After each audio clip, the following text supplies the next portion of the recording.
আসসালামু আলাইকুম রহমতুল্লাহি ওয়া বারাকাতুহু। প্রিয় ভিউয়ার্স, আশা করি সবাই ভালো আছেন। আজকে যে বিষয় নিয়ে আলোচনা করব অত্যন্ত গুরুত্বপূর্ণ একটি বিষয়। বিষয় হচ্ছে সরকারের নির্দেশনায় ভূমি ব্যবস্থাপনায় পরিবর্তন হলো ওয়ারিশ সম্পত্তিতে ভাগাভাগি পদ্ধতি। ওয়ারিশ সম্পত্তির ভাগাভাগি পদ্ধতি পরিবর্তন হয়েছে। কিভাবে ভাগাভাগি করতে হবে এই ব্যাপারে একটি পরিপত্র জারি করা হয়েছে। যদি পরিপত্রের এই বিষয়টি না মানা হয় তাহলে শাস্তি পেতে হবে অথবা জরিমানা গুনতে হবে। ওয়ারিশ সম্পত্তি কিভাবে ভাগাভাগি করতে হবে আর ভাগাভাগি না করলে সরকার কি ব্যবস্থা নেবে এই বিষয় নিয়ে বিস্তারিতভাবে আলোচনা করব। তাই ভিডিও না টেনে সম্পূর্ণ ভিডিও দেখার জন্য অনুরোধ রইল। আর ভিডিও দেখার পরে যদি ভালো লাগে, মন চায়, লাইক কমেন্টস করবেন, শেয়ার করবেন। আমাদের চ্যানেলটি যদি ভালো লাগে, আমাদের পরিবারের সদস্য হতে চান, চ্যানেলটি সাবস্ক্রাইব করে পাশে থাকা বেল বাটনটি অন করে দিয়ে আমাদের সাথেই থাকুন। প্রিয় ভিউয়ার্স, আমার কাছে যে নিউজটি আসছে এবং যে পরিপত্রের মাধ্যমে এই বিষয়টি জানানো হয়েছে এবং যে পরিপত্রটি প্রকাশ করা হয়েছে সেই বিষয়টি আপনাদের সামনে তুলে ধরছি। এখানে বলা হয়েছে যে পরিবর্তন হলো এজমালি সম্পত্তি বা ওয়ারিশি সম্পত্তি ভাগাভাগি পদ্ধতি। এই যে ভাগাভাগি পদ্ধতিটি যে পরিবর্তন হলো এর জন্য একটি পরিপত্র জারি করা হয়েছে। এখানে বলা হয়েছে যে সরকারি নির্দেশনায় দেশের ভূমি ব্যবস্থাপনায় বড় ধরনের পরিবর্তন এসেছে। বিশেষ করে এজমালি অবিভক্ত যৌথ মালিকানাধীন সম্পত্তি ভোগ দখল এবং নামজারি পদ্ধতিতে কঠোর নিয়মকানুন প্রণয়ন করে বাস্তবায়নের নির্দেশ দেওয়া হয়েছে সংশ্লিষ্ট এসিল্যান্ড অফিসগুলিকে। বিষয়টা হচ্ছে যে ভূমি ব্যবস্থাপনায় যে দুর্নীতি, এই দুর্নীতি প্রতিরোধে এবং সহজ করে যাতে করে ওয়ারিশ সম্পত্তি বা এজমালি সম্পত্তি, অবিভক্ত সম্পত্তি, যেটি অবিভক্ত মালিকানা সম্পত্তি, অর্থাৎ এটা হতে পারে একের অধিক ভাই বন্ধুরা একসাথে একত্রিত সম্পত্তি ক্রয় করেছে এক দলিলে, এটি এজমালি সম্পত্তি। আবার উত্তরাধিকার সূত্রে পাওয়ার সম্পত্তি, যেটি বাবা মায়ের মৃত্যুর পরে যে সম্পত্তিটি ভাগাভাগি না করে সরকারি সংশ্লিষ্ট বিভাগ থেকে কোনো দলিলাদি না নিয়ে তারা যে ভোগ দখল করতেছে, এই কথাটা কিন্তু এখানে বলা হয়েছে যে কঠোর নিয়ম কানুন প্রণয়ন করে বাস্তবায়নের নির্দেশ দেওয়া হয়েছে সংশ্লিষ্ট এসিল্যান্ড অফিসগুলিকে। তারপরে বলা হয়েছে এখন থেকে কোনো ওয়ারিশগণ যদি পারস্পরিক সম্মতির ভিত্তিতে বন্টননামা দলিল না করেন তাহলে তাদের সকলের নামে যৌথভাবে একটি খতিয়ান প্রস্তুত করা হবে। অর্থাৎ আমার অনেক ভিডিওতে আপনারা দেখছেন আপোষ বন্টননামা দলিলের ব্যাপারে। এই আপোষ বন্টননামা দলিল যদি শরিকরা একত্রে বসে যদি নিজেরা ভাগ বটারা করে যদি সাব রেজিস্ট্রার অফিস থেকে দলিল না করেন, সেই কারণে বলা হয়েছে তাদের সকলের নামে যৌথভাবে একটি খতিয়ান প্রস্তুত করা হবে। এটা সরকার উদ্যোগ নিয়েছে। এতে ব্যক্তিগতভাবে দাগ ধরে মালিকানা দাবি করে নামজারি বা খতিয়ান সংশোধনের আর কোনো সুযোগ থাকবে না। অর্থাৎ আপনারা যদি আপোষ বন্টননামা দলিল নিজেরা না করতে পারেন, সেই ক্ষেত্রে সরকার যৌথভাবে একটি খতিয়ান তৈরি করে দেবে। সেই খতিয়ানে দাগে দাগে যতটুকু হিস্সা মোতাবেক একজন সম্পত্তি পাবে তাকে দাগে দাগে যেতে হবে। এই দাগে দাগে দিয়ে খতিয়ান সংশোধন করে যে নামজারিটি করে দেবে, এরপরে পরবর্তীতে আর কখনোই এটা কিন্তু পরিবর্তন করে নিজের নামে আনতে পারবে না। সেই কথাটাই কিন্তু এইখানে বলা হয়েছে যে সংশোধনের আর কোনো সুযোগ থাকবে না। এজমালি খতিয়ান স্পষ্টভাবে কার কতটুকু অংশ তা নির্ধারণ না থাকে সকল ওয়ারিশগণকে সমানভাবে মালিকানা দেখানো হবে। যদি ওয়ারিশিয়ান যে সনদটি, সেই সনদ যদি আপনারা না দিতে পারেন আর ওয়ারিশিয়ান সনদ মোতাবেক যদি জমির যে হিস্সা মোতাবেক এটি যদি বন্টন করা না থাকে, তাহলে সকল ওয়ারিশদেরকে সমানভাবে সম্পত্তি দিয়ে তারপরে কিন্তু তারা নামজারি করে দিবে। ভূমি মন্ত্রণালয়ের প্রকাশিত পরিপত্র অনুযায়ী কোনো ওয়ারিশ এককভাবে কোনো সম্পত্তির দখল নিয়ে নিজের নামে খতিয়ান সংশোধন করলে তা অপরাধ হিসাবে বিবেচিত হবে। যে জিনিসটা কিন্তু আপনারা থাম্বনেলে দেখেছেন যে কোনো ব্যক্তি যদি আপোষ বন্টননামা দলিল না করে তিনি যদি নিজের ইচ্ছায় তার ইচ্ছামতো জমি নিয়ে কোনো আতাত করে, কোনো দুর্নীতি করে, উদ্দেশ্যপ্রণোদিতভাবে তঞ্চকতা করে, যেভাবেই হোক না কেন তিনি যদি তার নিজের নামে যদি নামজারি করে নেয় তাহলে সেটি হবে একটি অপরাধ হিসাবে বিবেচিত হবে। একই সঙ্গে এই ধরনের খতিয়ান সংশোধন প্রক্রিয়ায় যারা জড়িত থাকবে তাদের বিরুদ্ধে আইনগত ব্যবস্থা নেওয়ার সুযোগ থাকবে। এতে যারা জড়িত থাকবে সে সংশ্লিষ্ট বিভাগের ব্যক্তিরা হোক, কোনো দালাল চক্র হোক বা নিজের বংশের কোনো ব্যক্তি হোক, এটা যদি প্রমাণিত হয় তাহলে তাদেরকে আইনের আওতায় নিয়ে শাস্তি প্রদান করার সুযোগ থাকবে। সরকারি এই পদক্ষেপের মূল উদ্দেশ্য হবে ওয়ারিশদের মধ্যে দীর্ঘদিন ধরে চলা দ্বন্দ্ব, প্রতারণার প্রবণতা কমানো। অতীতের অনেক ক্ষেত্রে দেখা গেছে যে এক বা একাধিক ওয়ারিশ পরস্পরের অজ্ঞাতসারে ভুয়া দলিল তৈরি করে বিচার সালিসের মাধ্যমে খতিয়ান সংশোধন করে নিচ্ছেন। এইসব প্রক্রিয়ায় অসংখ্য মামলা মকদ্দমা, পারিবারিক কলহ সৃষ্টি হয়েছে, যেটি হচ্ছে অনেকে সালিশ বিচারের মাধ্যমে নিজেদের বেশি শক্তির বলে একজন ওয়ারিশকে বঞ্চিত করা হয়েছে জোর জবরদস্তি করে, তাকে সম্পত্তি দেওয়া হয় নাই এবং সংশ্লিষ্ট বিভাগের সাথে আঁতাত করে নামজারি করে নিয়েছে, রেকর্ড করে নিয়েছে। এই যে বিষয়গুলি, এই বেসিক বিষয়গুলির কথাই বলা হয়েছে যে এইগুলি আর কখনোই বরদাস্ত করা হবে না, যার কারণে হচ্ছে পারিবারিক কলহ এবং দ্বন্দ্বের সৃষ্টি হয়েছে। নতুন নিয়ম অনুযায়ী যদি সম্পত্তির কোনো অংশ বন্টন করতে হয় তাহলে তা অবশ্যই একটি লিখিত বাটোয়ারা দলিলের মাধ্যমে করতে হবে। এই দলিলে কে কোন অংশে কতটুকু সম্পত্তি ভোগ করবে তা স্পষ্টভাবে উল্লেখ করতে হবে এবং রেজিস্ট্রেশন করতে হবে। এর ভিত্তিতে পরবর্তীতে আলাদা খতিয়ান তৈরি করে নামজারি করা হবে। অর্থাৎ আপোষ বন্টননামা দলিল যদি নতুন করে যারা করতেছেন, এদের সরাসরি মৃত ব্যক্তির মৃত্যুর পরে ওয়ারিশ কায়েম সনদ মোতাবেক একজন ওয়ারিশকেও বাদ দেওয়া যাবে না, তাকে বঞ্চিত করা যাবে না। সবাই উপস্থিতিতে সবাইকে নিয়ে বসে তারপরে আপনাকে একটি তৈরি করতে হবে, দলিল তৈরি করতে হবে এবং সেই দলিলটি হতে হবে সাব রেজিস্ট্রার অফিস কর্তৃক রেজিস্ট্রিকৃত এবং নিবন্ধিত।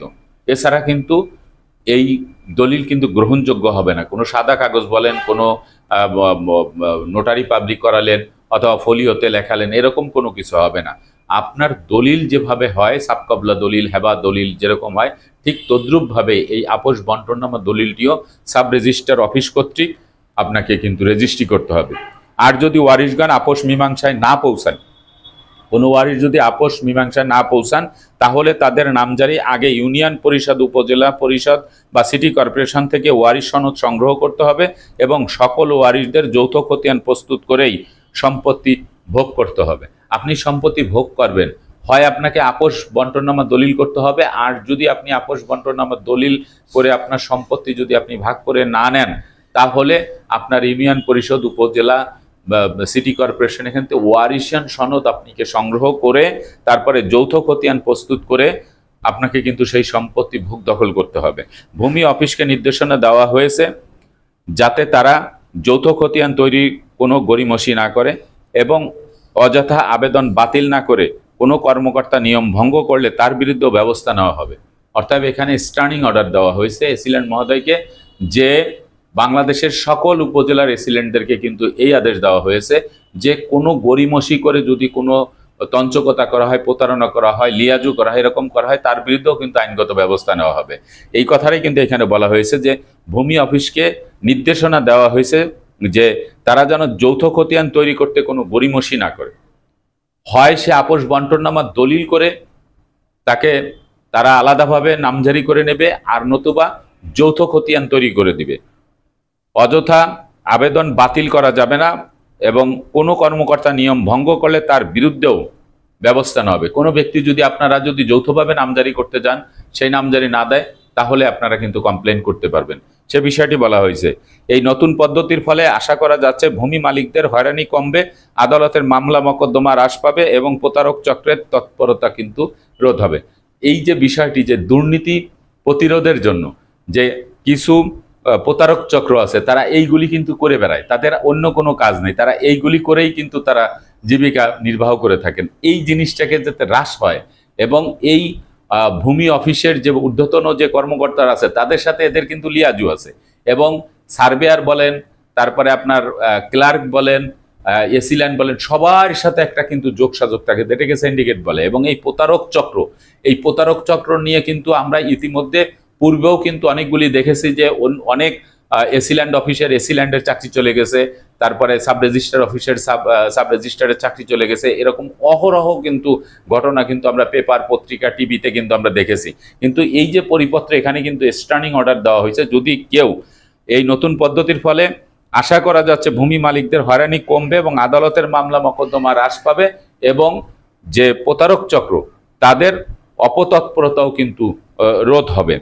এই বিষয়ে বিস্তারিত জানতে পরামর্শ নিতে নাগরিকদের একজন দক্ষ আইনজীবীর কাছে তারা যেতে বলছে। যদি তারা না জানে তাহলে তার নিজস্ব এলাকায় একজন দক্ষ আইনজীবীর কাছে গিয়ে তারা পরামর্শ নিয়ে তারপরে কিন্তু তারা এইভাবে কাজ করতে পারবেন। আমাদের যে ভিডিওগুলি, আমি এর আগে বেশ কয়েকটি ভিডিও করেছি এই বিষয়ে, যে এই বিষয়গুলি এরকমভাবে আসতেছে যে আপনাদের যে জমি উত্তরাধিকার সূত্রে পাওয়া সম্পত্তি, এই সম্পত্তির আপনারা কিন্তু এখনো পর্যন্ত মালিক হন নাই।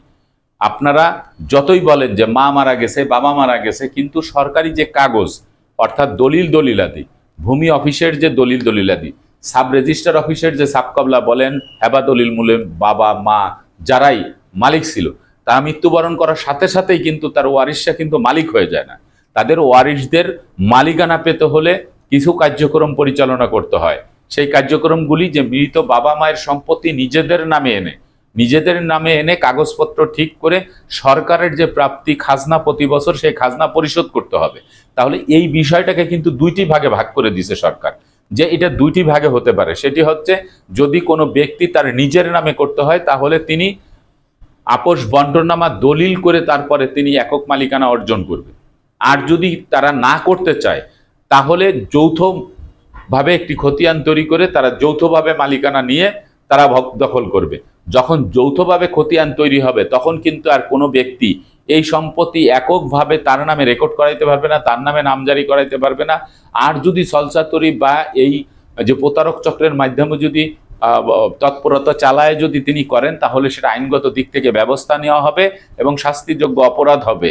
আর যদি কোনো ব্যক্তি এই বিষয় তাদেরকে উৎসাহিত করে এবং সংশ্লিষ্ট বিভাগের কোনো কর্মকর্তাও যদি এই ব্যাপারে যদি তাদেরকে উৎসাহিত করে তাদের নামজারি খারিজ করে দেয়, তাদের যৌথ খতিয়ান তৈরি করতে যদি বাধা সৃষ্টি করে, না করে দেয়, সেই ব্যাপারেও কিন্তু সেই সকল কর্মকর্তাদেরকে কিন্তু ইনস্ট্রাকশন দেওয়া হয়েছে, তাদের বিরুদ্ধেও কিন্তু আইনগত ব্যবস্থা নেওয়া হবে।